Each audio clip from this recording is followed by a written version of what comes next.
Yo, what's up everybody? Today we're gonna be ranking every single one of the Modern Warfare 2 map from worst to best, coming in at my number 16 spot. And of course I got to have at least one map at my worst spot, because otherwise I won't be able to start this video, right? But in my opinion, it is still not half bad compared to the newer maps that we're getting in new Call of Duty games. I'm talking about Rundown. Of course, if Joe Rogan was like listening to this video, if Joe Rogan was watching this video, he will tell me straight up like, yo, it got cows, it got chicken all over the map, and if you eat all that, you will get a lot of protein, okay? But my point is, even though Rundown comes at my number 16 spot, it is still unique compared to the newer maps that we're getting in like newer Call of Duty games. And if we're really gonna compare Rundown with other maps that we have in Modern Warfare 2, it has to come at my number 16 spot. Then we got Underpass, and Underpass was just sniper's heaven, and it was a really big map. And you got to understand that even though it comes at my number 15 spot, it still has that ambiance, it still got that unique atmosphere, it still got that punch. I mean, take a look at this map. It was raining, okay? Do we see rain in newer Call of Duty games maps? I mean, I just can't recall it. There isn't a single map that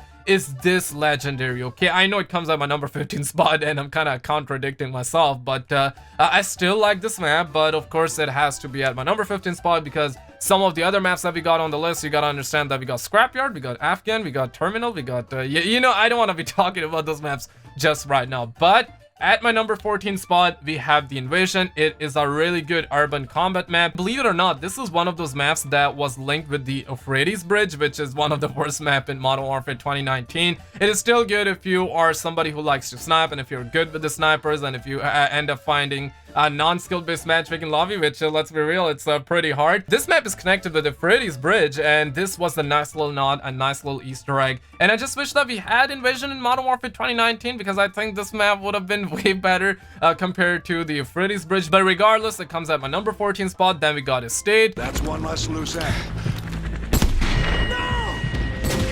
I know I'm putting this masterpiece a little bit down on the list, but you got to understand that Estate is one of those maps that if you're not necessarily sniping, you're not really gonna have a fun time. Yeah, you can use the ARs and it's still decent. And once again, I gotta stress this, that this is one of those maps that, I mean, we bonded with this map. This map was in the campaign, and that's exactly where my man Ghost and Roach were betrayed by Shepard himself. And needless to say, that's where all the boys cried. But you know what? I don't want to base this list because of nostalgia and that kind of stuff. I just want to base this off of gameplay and fun. But Estate, it's still a good map, but it comes at my number 13 spot. You might disagree, and that's completely fine. At my number 12 spot, I got Derailed. Now, this is exactly what I was waiting for, because this map is a sign of the broken hype train, because Activision, they are just so far, I got to say, they haven't released the Modern Warfare 2 Remastered Multiplayer. They're drinking G Fuel, because you know why else they would release the campaign, huh? Like, they released it because they were high on G Fuel. But one day I have a feeling that we're gonna be having multiplayer remastered. There's just no way.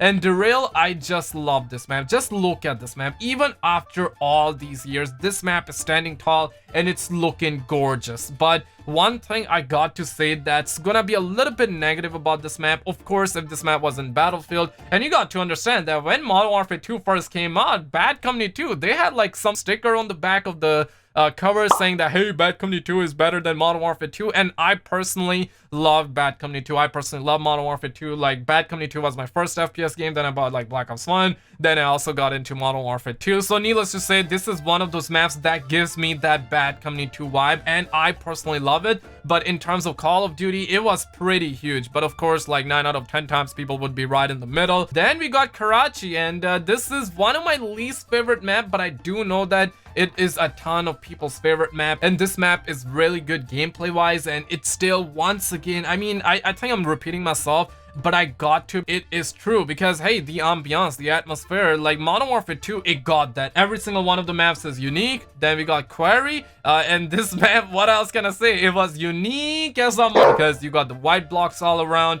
That actually makes it look visually appealing, and as soon as you see this map and you start to compare with other maps, you know that it is different. It's gonna be different, and the gameplay is also affected by those white blocks, because you would have to press X to jump over it. That would affect the gameplay, and if you're actually jumping on them, you know, like it can be really good for traversing the map. And if you're actually doing that without like taking into account that there could be a sniper somewhere around, well, you can be sent to heaven. So it's just one of those maps. I just love Quarry. Then we got Favela. It comes at my number 9 spot. It reminds me of a Fast and Furious Favela scene, and that's one of the reasons I really like this map. This map got so many pathways. It looks small on paper, but it's a huge map, okay? And it is still, at the end of the day, a 3-lane map. I know some people would call this a 4-lane map, but it's still a 3-lane map, but comes at my number 9 spot. Then we got Skid Row at my number 8 spot. This is a really good urban map, and I got to say I have a love and hate relationship with this map, because sometimes if I get annihilated on this map, I will actually chin up and be like, okay, it's my fault, right? Because if I'm bad,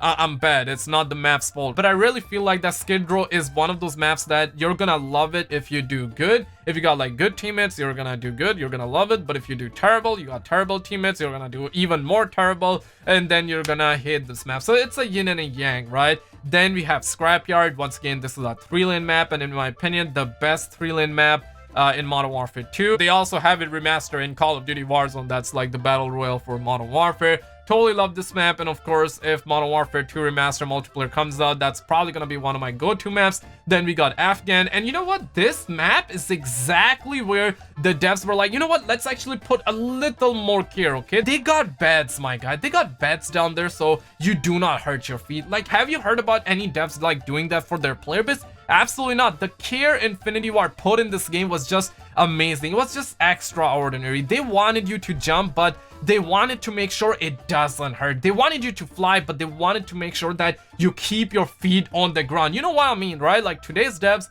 would never care for us this much. Afghan, Modern Warfare 2, original IW team, I just gotta salute. I just gotta take a moment to do this. Then we got the good old Rust. It was the smallest map in Modern Warfare 2, and needless to say, if you ever had beef with someone, maybe you had a bad day at school, maybe somebody like you or something, or maybe you were the like, we never know, right? Maybe you were flexing, but it doesn't matter what your situation was. This map was where you would go to settle everything down. And of course, they remastered it in Modern Warfare 2019, and I got to say original Rust over the remastered Rust all the way. But it's not that the remastered Rust is bad, it's just that the original Rust just hits different. I think it's nostalgia. At my number 4 spot, I got the Subbass. It's one of my favorite map. I just played it recently, just the other day, like, and I gotta say, it still holds, man. After all these years, this map is just a ton of fun. It's asymmetrical, and if this map was in like newer Call of Duty games, like, let's be real, okay? It's not gonna be that fun, because knowing the fact that skill-based matchmaking is in newer Call of Duty games, I mean, I just can't, right? But in this game, this map is asymmetrical. It's like all over the place. Everybody is just literally everywhere, okay? People using the noob tubes, people using shotties, people using literally everything, people sniping on this map, right? But at the end of the day, this map is a ton of fun, because you know what? There is just that random chaos going around, which we absolutely lack in newer Call of Duty games because of skill-based matchmaking. And like I said, I played this map recently and I had a blast, man. I think after this video, I'm gonna play Modern Warfare 2 once again. At my number 3 spot, Wasteland. I would say this is my favorite map of all time in Call of Duty. One of my favorite map of all time, of course. Nuketown, Dome, Raid, those are really good maps as well, and they are my favorite maps. But in terms of like Modern Warfare 2, I got to say this is my favorite map, because nowadays we don't get any map, and needless to say, like, this is the only map that was like this open, even in Modern Warfare 2. This is the good, and I love open maps like that. I mean, look at this map. You got the chopper, you got like the middle area, you got like the trenches, you also have that grass, like that long grass that kind of separates two sections of the map. And I just love this map. And of course, Modern Warfare 2 came out around the time when Battlefield was also popping, and both of these games were like going neck to neck at each other. And I think that's like one of the big contributing factor. I know that some people won't like Wasteland, but I know that the vast majority loved it because it was unique compared to every single map that we had in Modern Warfare 2. Coming in at my number 2 spot, and today, kids, we'll call this Skyrise, because you know what, it was remastered in Advanced Warfare, but I'm talking about Highrise. This map be hitting, okay? And after all these years, it still holds. It's Sniper's Heaven, it's AR Heaven. You got long range sights. You also got like the down area where you can cut through if you want to. You can jump on objects. You got so much freedom on this map that we absolutely lack in the current Call of Duty games. Highrise just a masterpiece. I mean, look at the colors, right? Look at the atmosphere. Just look at this map, and I can bet my left nut that we're never gonna get any maps like this in the future Call of Duty games. If we get it, I mean, I hope we get it. I want to be proven wrong, but my point is that it's just that good. Of course, coming in at my #1 spot, it has to be Terminal. They gave this map for free. You got to understand that Activision, they gave this map for free in Modern Warfare 3. It came as a remaster map, and